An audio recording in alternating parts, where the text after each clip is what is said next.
ইন্নাল্লাযীনা আমানু ওয়া আমিলুস সালিহাত কানাত লাহুম জান্নাতুল ফিরদাউসি নুজুলা। আল্লাহ রাব্বুল আলামিন বলেন, ঈমান আনার পরে যদি কেহ নেক আমল করে আল্লাহ তাআলার বন্দেগী করে, আল্লাহ তাআলার গোলামি করে, আল্লাহ তাআলাকে রব বলে স্বীকৃতি দেয়, আল্লাহ তাআলার আদেশ এবং নিষেধ মেনে চলে, আল্লাহ রাব্বুল আলামিন বলেন আমি তাদেরকে জান্নাতুল ফিরদাউস দান করব। সুবহানাল্লাহ। ঈমানদার না হলে জান্নাতে যাওয়া যাবে না, ঈমানদার না হলে জান্নাতে যাওয়া যাবে না, ঈমানদার না হলে আল্লাহ তাআলা আপনাকে আমাকে জান্নাতি বলে ঘোষণা করবেন না। যদি ঈমান আনার পরেও যদি মালিকের গোলামি না করি, আল্লাহ তাআলার নাফরমানি করি, মালিককে রব বলে স্বীকৃতি দেই নাই, আল্লাহ তাআলার আদেশ এবং নিষেধ যদি মেনে না চলি, তাহলে আল্লাহ রাব্বুল আলামিন আল্লাহ তাআলা আমাদেরকে জান্নাত দিবেন না। শুধু জান্নাত দিবেন না এরকম কথা না, জান্নাতের গ্রাণও শোনাবেন না। আর যদি আপনি ঈমান আনি, আল্লাহ তাআলাকে স্বীকৃতি দেই, আল্লাহ তাআলাকে রব বলে স্বীকৃতি দেই, নবী আরবি মুহাম্মদ রাসূলুল্লাহ সাল্লাল্লাহু আলাইহি ওয়াসাল্লামকে আপনি যদি শেষ নবী হিসেবে স্বীকৃতি দেই, যদি আল্লাহ তাআলার গোলামি নাও করি, নাফরমানি করি, তারপরও আল্লাহ তাআলা বলেন ওয়াল আসর, অর্থাৎ সময়ের কসম। আসর মানে সময়, আসর মানে কি সময়। কোন মুফাসসিরিনে বলেন যে আসর হইল আসরের অক্তটাই, অর্থাৎ আমরা যে আসরের নামাজ পড়ি এই অক্তটাই। আর কোন মুফাসসিরিনে কেরাম বলেন না, আসর দ্বারা সময়। সময়ের কসম কেন খাইলেন? সময় মানুষের কাছে, আল্লাহ তাআলার কাছে সবচেয়ে গুরুত্বপূর্ণ বিষয়। এই জন্য আল্লাহ তাআলা সময়ের কসম খাইলেন।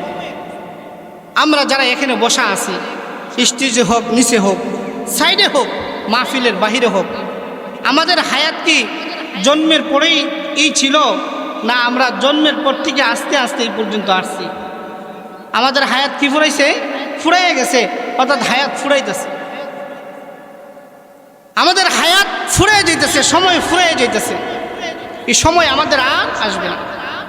যাদের চুল দাড়ি সাদা হয়ে গেছে তাদেরকে জিজ্ঞাসা করলে যে আপনি এখন কোন জিনিসের জন্য সবচেয়ে বেশি আফসোস করবেন, সব মানুষ একথাই বলবে, ভাই পিছনের জিন্দেগির জন্য আমরা আফসোস করতেছি। এজন্য মুফাসসিরিনে কেরাম বলেন সময় অত্যন্ত গুরুত্বপূর্ণ জিনিস, অত্যন্ত মূল্যবান জিনিস। সময়কে যেইভাবে কাজে লাগাইবে আল্লাহ তাআলা তাকে ওইভাবে সফলতা দান করবেন। সময়কে যদি কেউ দুনিয়া পাওয়ার জন্য কাজে লাগাই, তো আল্লাহ তাআলা তাকে দুনিয়া দিবেন। সময়কে যদি আখিরাত পাওয়ার জন্য কেউ কাজে লাগাই, তো আল্লাহ তাআলা তাকে আখিরাত দান করবেন। বলে সুবহানাল্লাহ। এই জন্য সময় একটা অত্যন্ত মূল্যবান জিনিস। সময়কে অপব্যবহার না করা, সময়ের সঠিক মূল্যায়ন করা, তাহলে আমার হায়াতের জিন্দেগিতে যদি সময়কে মূল্যায়ন করি, সময়কে আখিরাতের কাজে লাগাই, যতটুক দুনিয়াকে দেওয়ার ততটুক দেই, আর বাকিটা যদি আখিরাতকে দেই, তাহলে আমার আখিরাতের জিন্দেগি সুন্দর হবেন। বলেন সুবহানাল্লাহ। এই জন্য সময়ের কসম আল্লাহ তাআলা খাইছেন। আল্লাহ তাআলা বলেন ওয়াল আসর, অর্থাৎ আল্লাহ রাব্বুল আলামিন সময়ের কসম খাইলেন। সময়ের কসম খায় আল্লাহ তাআলা বলেন ওয়াল আসর ইন্নাল ইনসানা লাফি খুসর।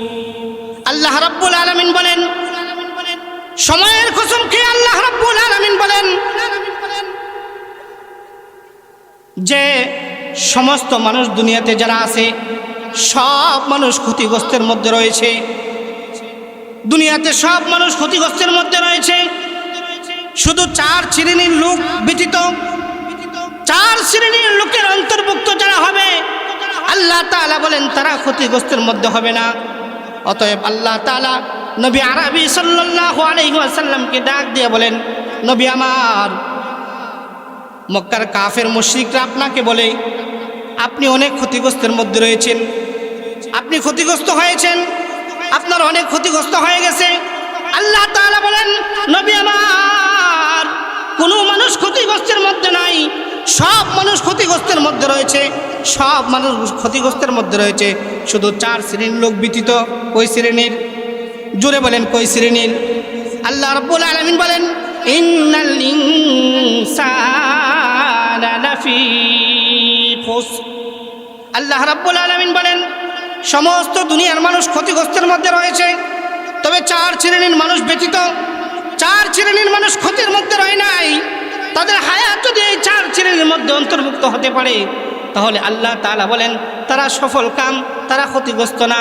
আল্লাহ রাব্বুল আলামিন বলেন, ওয়াল আসরি ইন্নাল ইনসানা লাফি খুসর ইল্লাল্লাযীনা আমানু ওয়া আমিলুস সালিহাত ওয়া তাওয়াসাউ বিল হক ওয়া তাওয়াসাউ বিস সবর। বলেন সুবহানাল্লাহ। আল্লাহ রাব্বুল আলামিন বলেন দুনিয়ার সমস্ত মানুষ ক্ষতিগ্রস্তের মধ্যে রয়েছে, শুধু 4 শ্রেণীর লোক ব্যতীত 4 শ্রেণীর লোক ছাড়া সমস্ত মানুষ দুনিয়ার ক্ষতিগ্রস্তের মধ্যে রয়েছে। 1 নাম্বার হলো ইল্লাল্লাযীনা আমানু, যারা ঈমান আনেছে, যারা আল্লাহ তাআলাকে বিশ্বাস করেছে, যারা নবী আরবি মুহাম্মদ রাসূলুল্লাহ সাল্লাল্লাহু আলাইহি ওয়াসাল্লামকে আখির নবীর স্বীকৃতি দিয়েছে, তারা হলো ঈমানদার। আর ঈমানদারের মূল্য হইল, আল্লাহ রাব্বুল আলামিন বলেন ঈমানদারের মূল্য হইল তামাম দুনিয়ার নিচে যা কিছু আছে, আসমানের নিচে যা কিছু আছে, জমিনের উপরে যা কিছু আছে, সমস্ত কিছুর বিনিময়ের এর চাইতে মূল্যবান হইল একজন ঈমানদারের মূল্য। ঈমানদারের মূল্য আল্লাহ তাআলার কাছে সবচেয়ে বেশি। এজন্য আল্লাহ তাআলা কোরআনের অন্য আয়াতে বলেন, ইন্নাল্লাযীনা আমানু ওয়া আমিলুস সালিহাত কানাত লাহুম জান্নাতুল ফিরদাউসি নুজুলা। আল্লাহ রাব্বুল আলামিন বলেন ঈমান আনার পরে যদি কেহ নেক আমল করে আল্লাহ তাআলার বন্দেগী করে, আল্লাহ তাআলার গোলামি করে, আল্লাহ তাআলাকে রব বলে স্বীকৃতি দেয়, আল্লাহ তাআলার আদেশ এবং নিষেধ মেনে চলে, আল্লাহ রাব্বুল আলামিন বলেন আমি তাদেরকে জান্নাতুল ফিরদাউস দান করব। সুবহানাল্লাহ। ঈমানদার না হলে জান্নাতে যাওয়া যাবে না, ঈমানদার না হলে জান্নাতে যাওয়া যাবে না, ঈমানদার না হলে আল্লাহ তাআলা আপনাকে আমাকে জান্নাতি বলে ঘোষণা করবেন না। যদি ঈমান আনার পরেও যদি মালিকের গোলামি না করি, আল্লাহ তাআলার নাফরমানি করি, মালিককে রব বলে স্বীকৃতি দেই নাই, আল্লাহ তাআলার আদেশ এবং নিষেধ যদি মেনে না চলি, তাহলে আল্লাহ রাব্বুল আলামিন আল্লাহ তাআলা আমাদেরকে জান্নাত দিবেন না। শুধু জান্নাত দিবেন না এরকম কথা না, জান্নাতের গ্রাণও শোনাবেন না। আর যদি আপনি ঈমান আনি, আল্লাহ তাআলাকে স্বীকৃতি দেই, আল্লাহ তাআলাকে রব বলে স্বীকৃতি দেই, নবী আরবি মুহাম্মদ রাসূলুল্লাহ সাল্লাল্লাহু আলাইহি ওয়াসাল্লামকে আপনি যদি শেষ নবী হিসেবে স্বীকৃতি দেই, যদি আল্লাহ তাআলার গোলামি নাও করি, নাফরমানি করি, তারপরও আল্লাহ তাআলা আমাকে সর্বশেষ জান্নাত দান করবেন। এটা হলো ঈমানের বদৌলতে আল্লাহ তাআলা কি করবেন? জান্নাত দান করবেন। এজন্য আল্লাহ তাআলা বলেন ইন্নাল ইনসানা লাফি খুসর, সমস্ত মানুষ ক্ষতিগ্রস্তের মধ্যে রয়েছে, শুধু 4 শ্রেণীর লোক ব্যতীত। একটা হলো ইল্লাল্লাযীনা আমানু, যারা ঈমান আনেছে, যারা আল্লাহ তাআলার উপর ঈমান আনছে।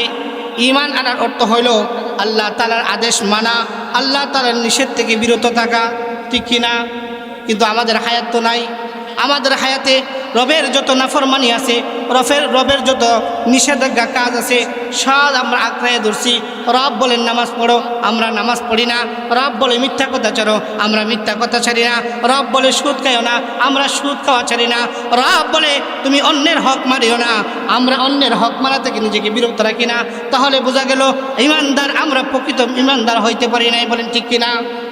প্রকৃত ঈমানদার হইলে কখনো আল্লাহ তাআলার নাফরমানি করতাম না, আল্লাহ তাআলার আদেশের বিরোধিতা করতাম না, আল্লাহ তাআলার আদেশের বিরোধিতা করতাম না, সুদ খাইতাম না, অন্যকে কষ্ট দিতাম না, অন্যের মাল আত্মসাৎ করতাম না, এতিমের মাল আত্মসাৎ করতাম না, মিথ্যা রাহাজানি, চুরি, ডাকাতি, জিনা, এই সমস্ত অপরাধ আমরা করতাম না। কিন্তু যদিও ঈমান আনার পরও যদিও করি, তাহলে বোঝা গেল আমি আর আপনি এখনো পর্যন্ত কামেল ঈমানদার হতে পারলাম না। কথা ঠিক কিনা? তাহলে আমাদের কি করতে হবে ভাই? কামেল ঈমানদার হতে হবে, কামেল মুমিন হতে হবে। আর কামেল মুমিন হতে হলে আমাদেরকে আল্লাহ তাআলার আদেশ এবং নিষেধ কি করতে হবে? মেনে চলতে হবে। আল্লাহ তাআলা আমাদেরকে আল্লাহ তাআলার আদেশ এবং নিষেধ মানার তৌফিক দান করেন, বলেন আমিন। 2 নম্বর হইল ইল্লাল্লাযীনা আমানু ওয়া আমিলুস সালিহাত, অর্থাৎ নেক আমল যারা করে, আমলে সালেহ অর্থাৎ নেক আমল যারা করে, নেক আমল সমস্ত ভালো কাজ নেক আমল। আল্লাহ তাআলা আমাদেরকে বেশি বেশি আল্লাহ তাআলার নেক আমল করার তৌফিক দান করেন। বল আমিন। হযরত আয়েশা গেছেন, আর আলোচনা করা যাবে না।